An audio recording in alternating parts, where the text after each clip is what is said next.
vamos a hablar de la chacra, vamos a hablar de un montón de cosas, pero evidentemente imagino, o te imagino, recién lo comentábamos, prendido al televisor con un apasionamiento propio del amante del deporte y en tu caso de un especialista del tenis, ver esos dos monstruos, ¿no? Definiendo de esa forma.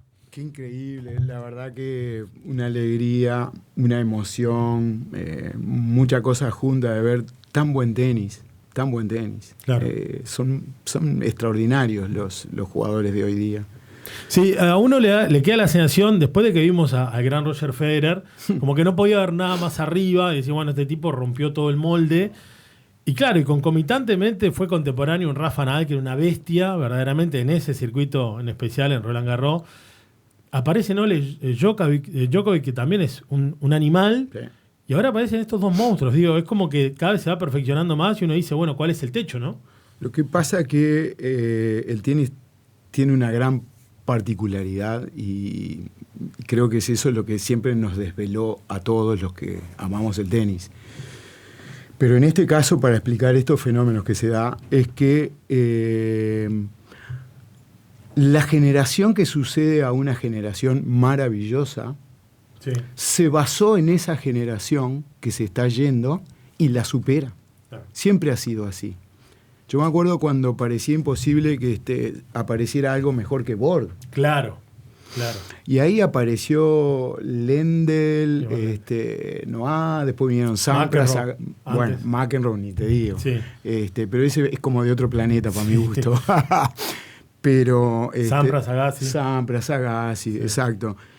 ¿Y por qué digo esto? Porque el tenis que ellos jugaron era el antídoto al tenis que habían inventado Vilas y Borg. Claro. Por la forma de jugarla, por dónde agarraban la pelota, por la clase de tiros, por cómo planteaban los partidos. Entonces, a lo que voy es que el tenis de futuro, los cimientos es el tenis de hoy. Uh-huh. Y así se van construyendo y exactamente, constantemente se van mejorando. Antes de meternos en todo eso y también hablar un poco del tenis de acá, vos viviste Roland Garros, obviamente has sido en varias oportunidades. ¿Qué es un Grand Slam y qué tiene en particular el parisino? El parisino lo que tiene es que el polvo de ladrillo es muy atractivo de ver. En vivo sobre todo. Cada punto es una batalla, mucho más que en cualquier otra superficie. Claro. Y por otro lado... Como decía Vilas, el pasto para las vacas, ¿no? Bueno. Exageraba un poco porque no era su especialidad esa superficie, pero tiene un atractivo muy especial de pelotas que parece que no van a llegar y finalmente llegan. Pero esta final que acaba de pasar estaba llena de puntos, estuvo llena de puntos que deberían haber terminado 3 o 4 pelotas antes. Claro. Y estos tipos logran pasarla una más y otra más. Bueno, eso es lo que tiene un poco el polvo. Y obviamente... Pero más allá de lo deportivo también, todo lo que significa...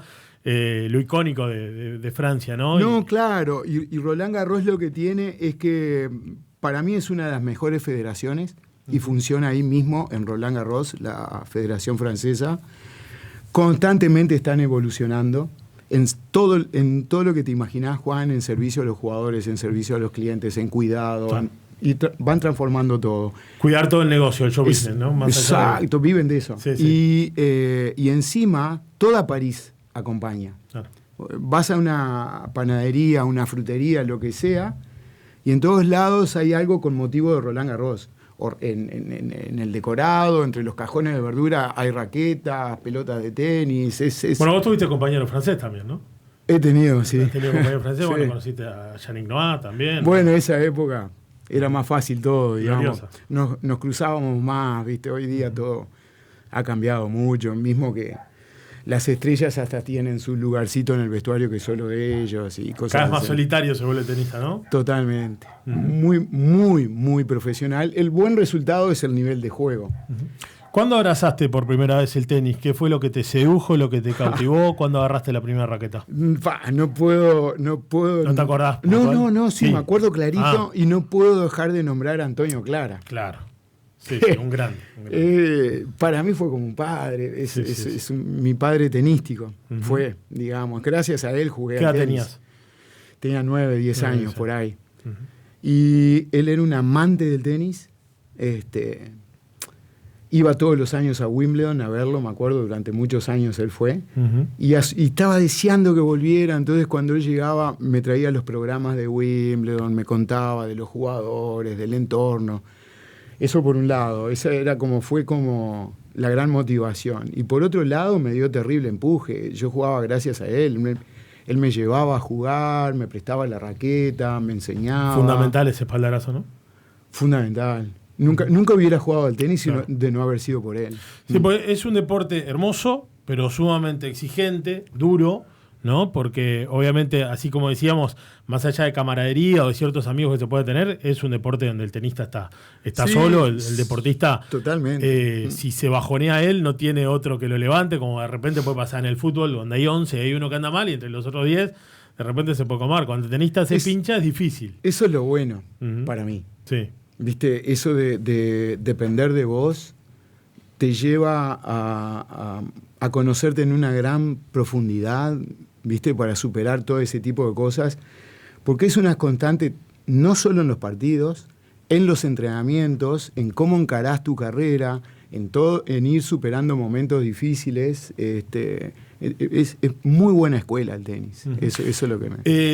Obviamente también es un deporte exigente desde lo económico, demandante, porque sabemos que hay chicos que han tenido un montón de condiciones, pero de repente sin el apoyo de padres o de algún sponsor es muy difícil llegar para entrar en el circuito.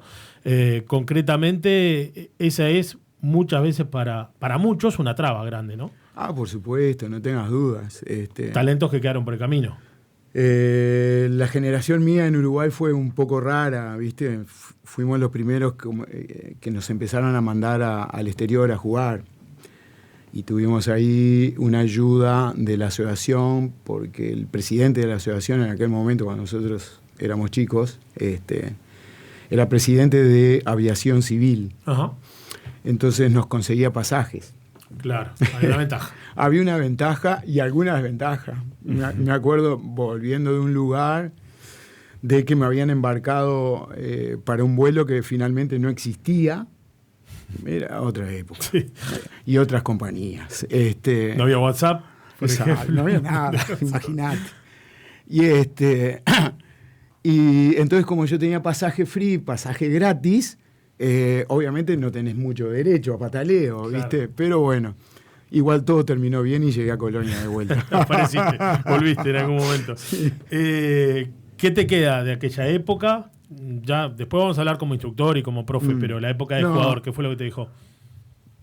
Muchas enseñanzas. Experiencia de vida, ¿no? Más allá del tenis. Sí, exactamente, porque tal cual lo que vos dijiste, yo nunca salí del tenis pobre, digamos.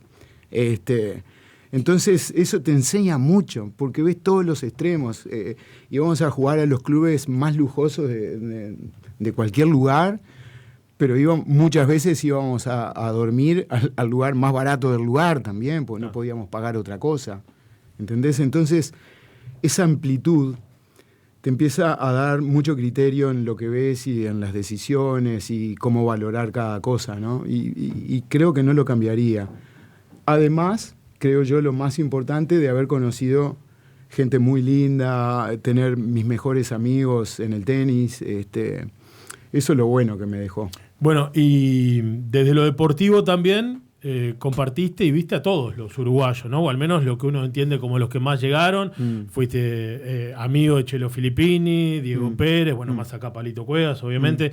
¿Quién fue el que más te deslumbró? Decís, bueno, este tenista en Uruguay realmente fue el más destacado. Bueno, creo que todos son buenos. Quiero mucho a Diego por aquello de somos la misma generación. Con Chelo compartí muchas cosas también, muchos entrenamientos y jugué dobles con él. Creo que Diego era terrible luchador y tenía una personalidad avasalladora dentro de la cancha. Era muy duro por eso. ¿Estilo Rafa Nadal? Un estilo Rafa, una cosa así, exactamente. Y Chelo fue un virtuoso del tenis. Más técnico, claro. Un virtuoso, de verdad. ¿Podría haber llegado más?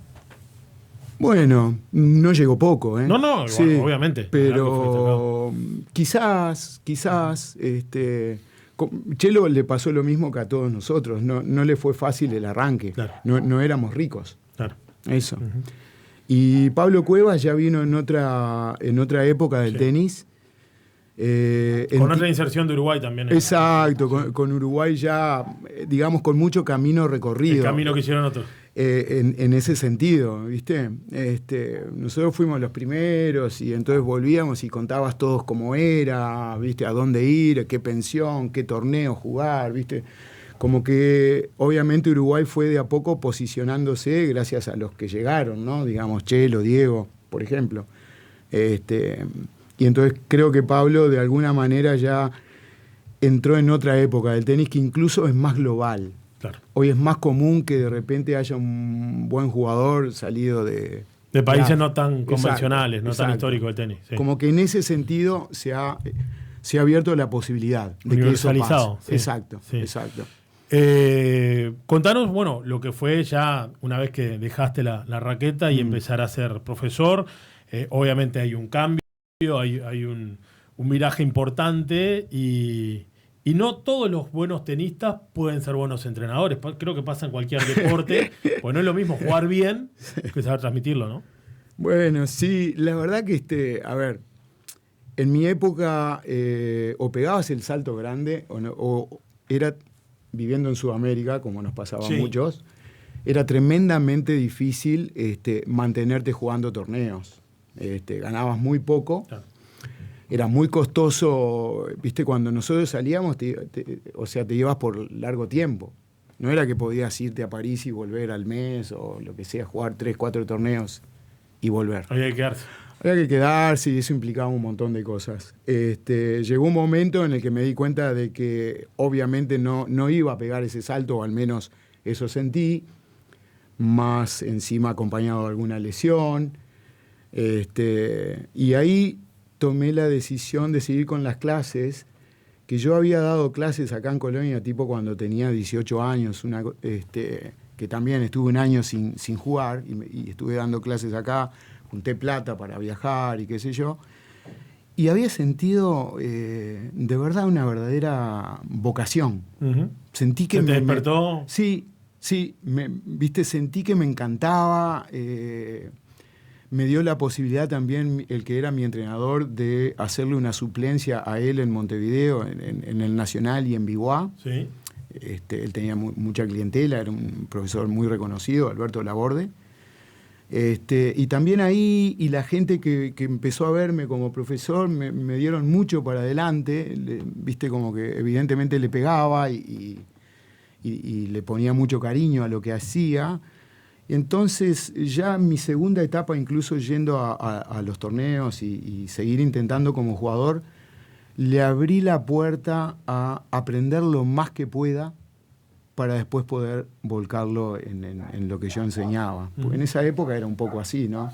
¿Cuánto, más allá de la parte técnica, de la preparación física, cuánto pesa la cabeza, ¿no? Porque la mentalidad, el profesor obviamente se la tiene que inculcar al tenista, pero también viene de cuna, viene de su casa, hay un montón de cosas que, porque sabemos, es un deporte tan mental en algunos temas, ¿no? Porque de repente decís, ¿cómo un tipo tan superior se puede caer en un match point y lo tenía todo para ganar y lo pierde? Porque va más allá de la resistencia física, la resistencia mental juega mucho. Es la más importante, porque claro, incluso la cabeza, cuando el físico se agotó, te lleva para adelante. Seguro. Ahora, lo bueno de eso, a ver, noticia. Muchos lo traen de fábrica. Diego, por ejemplo, Diego Pérez, lo trae de fábrica. Resiliente, un tipo con un coraje tremendo. Sí, un coraje impresionante. Se notaba eso. Sí, y otros lo tuvimos que aprender. Y se aprende, esa es la buena noticia, ¿viste? Porque uno aprende de los malos momentos, de las derrotas. Lidiar con la presión también, ¿no? Claro, uno claro. Veía, hablando de Roland Garros, aquella famosa final de Gaudio y Coria, ¿no? Gaudio, qué Coria mal calambrado. Y Coria calambrado. Sí, tremendo, de los nervios. ¿no? Claro, bueno, fue del partido, sí, fue de los nervios. Sí, la cabeza se aprende. Uno va como acumulando experiencias y entonces cada vez empieza a tomar mejores decisiones, no sin antes haberte equivocado mucho. Yo creo que ahí está el key del asunto, la llave, ¿no? Equivocarse. Alumnos, alumnas que te hayan quedado, que de repente, bueno, por distintas vicisitudes no llegaron, pero que le tomaste mucho cariño y que sabías que tenía condiciones y que realmente te sentiste orgulloso. Bueno, sí, claro que sí, hay alumnos que hay una que llegó a jugar, creo, profesional, lo intentó al menos. María Eugenia Torres. Sí. En este momento hay una alumna muy querida que está utilizando la otra opción que te da el tenis, que es muy buena, que está en una universidad en Estados Unidos jugando Liga 1, es decir, la más competitiva, y es tremenda posibilidad que da el tenis. Es más, yo estuve en el US Open hace 2 años, y de los 2 octavos de final, tanto de hombres como de mujeres, es decir, en los últimos 32, sumando 16 y 16, sí. 8 estaban en universidad. Entonces, eso te marca un poco el nivel de juego. Digamos, un campeón de universidad y probablemente pueda llegar a tener el nivel de juego de un top 50. Se insertan rápidamente en el profesionalismo. Por la propia experiencia le da esa competencia, ¿no? Sí, es muy dura, es muy alta, están cada vez mejor preparados. Hubo un momento en que había bajado un poquito, pero volvió a levantar y siguen saliendo jugadores impresionantes de ahí. Contanos un poco de la chacra, justamente, contanos de tu casa tenística hoy por hoy y, bueno, concretamente cómo son los entrenamientos, cómo es el día a día. Muy contento con la chacra. Obviamente no es poco mantenerlo durante todos estos años. Seguro. Estoy muy, muy orgulloso de eso. Pasaste la pandemia también. Pasamos de todo. Sí. Y ha tenido vaivenes, obviamente, de eso estamos hablando. Pero en este momento estoy muy contento. Está pasando que mucha gente se está arrimando al tenis. Creo que lo están descubriendo. A ver, el tenis al principio tiene como una cierta particularidad de que te lleva un tiempito como empezar a jugar. ¿Viste? Como que lleva un tiempito aprenderlo como para poder pararte en una cancha y decir, bueno, ahora juego partidos. Pero lo bueno de eso es que también te motiva el hecho de decir, bueno, algo no es tan fácil. Claro. ¿Viste? Y te plantea un desafío, ¿no? Con vos mismo, esa exigencia, Exacto. Y también, como la gente empezó a darse cuenta, a ver, yo hace un par de años vi a un señor, al número 1 del mundo de más 70, jugando en Pasto. ¿No sabes lo que jugaba, Juan? Más 70. Más 70. ¿Viste? Saque y red como nada, ¿viste? El juego de Pasto, ¿no? Y lo miraba y digo, la verdad que esta gente me pone la vara alta, pero la verdad que son un ejemplo. Claro. Y tengo alumnos de más de 80 años. Entonces, lo que quiero decir con esto es que, tranquilo, es un deporte para toda la vida. Empezalo tranquilo y lo vas a disfrutar muchísimo. ¿Viste? Y vas a ir superando tus barreras, ¿no? Exactamente. Tus límites que pensabas que no. Exactamente. Has incursionado también en el tenis adaptado, silla de ruedas. Con Plaza, ¿no? Han hecho sí, torneos. es verdad. Bueno, tenemos a Luciano, que es un gran representante a nivel internacional. Luciano no para de dar alegrías en esta última etapa de su carrera. Se está metiendo bien a nivel mundial. Ya en este momento pasó la barrera de los 100 primeros. Qué bárbaro. Sí. Ojalá algún día llegue a los grandes torneos. Viste que todavía siguen teniendo un número muy limitado, ¿viste? Ojalá algún día lo agranden ese número. ¿Viste? De gente que puede participar. Por ejemplo, Roland Garros, Wimbledon, todos esos. Pero Luciano está jugando, ahora acaba de jugar uno en Brasil y así va, ¿no? Ha ido jugando por acá en Sudamérica, le está yendo bien y sigue mejorando su ranking, que esa es su meta, digamos. Ha incursionado Cristian Butín también. Cristian, que viene del fútbol, pero. Exacto, pero. En todos los deportes se destaca. No, pero le está metiendo y justo en este momento yo tuve unas lesiones, pero ya estamos para retomar los entrenamientos y él por las de él ha seguido.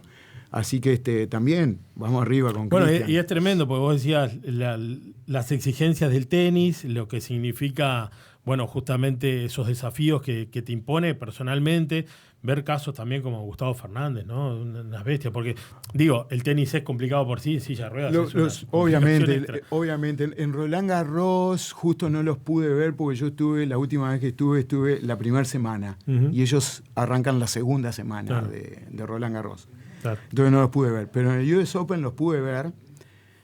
Y lo fui a ver entrenar, obviamente, ¿viste? Expresamente, ¿no? Sí, unos animales. No te podés imaginar, Juan, el nivel que tienen los tipos con la dificultad que tienen. Claro, lógico. Pero yendo más a lo cortito, que es en el torneo que armamos ahí en la chacra, que viene gente de la Argentina. Sí. Yo, durante un par de años, ya llevamos un par de años haciéndolo. Entonces, muchas veces he estado involucrado en el armado y qué sé yo. Pero el último año, como que dije, me voy a dedicar a estar con ellos. ¿Viste? A sentirlos un poco más, ¿viste? Y la verdad que es impresionante, admirable. A mí a veces me cuesta entender cómo llegan a esos niveles, ¿no? La voluntad que tienen. En el buen sentido. Exacto. Claro. Y lo otro es que me parece que con todos estos ejemplos que ellos dan, trasladado a la gente común que anda en sillas, creo que tenemos que tratar de hacer un mundo más amigable para ellos. No te das cuenta hasta que no ves esos casos, porque uno no está en esa piel. Exacto. Y después decís, todavía todo lo que falta, más allá que hemos avanzado, claramente. Sí, pero falta mucho. Todo lo que falta, sí, hablar. Chicha, si alguien quiere jugar al tenis contigo, si alguien quiere arrimarse a la chacra, ¿cómo puede hacer? No, nada, va por la chacra. Va por allá. Sí. Tirale por si alguno no sabe dónde está ubicada. Estamos por la calle Oroná. Exactamente. Entre Camino del Medio y Tula Suárez. Ahí casi saliendo de Colonia enseguida. Perfecto. Gracias por venir a charlar con nosotros. Me quedan pila de cosas pendientes, pero bueno, me van a matar si no tranquilo, la entrevista. Un placer, como siempre. Chicharra González, un gran referente del deporte, del tenis, aquí en Colonia, charlando con nosotros. Hacemos una pausa, ya venimos con más hasta el mediodía.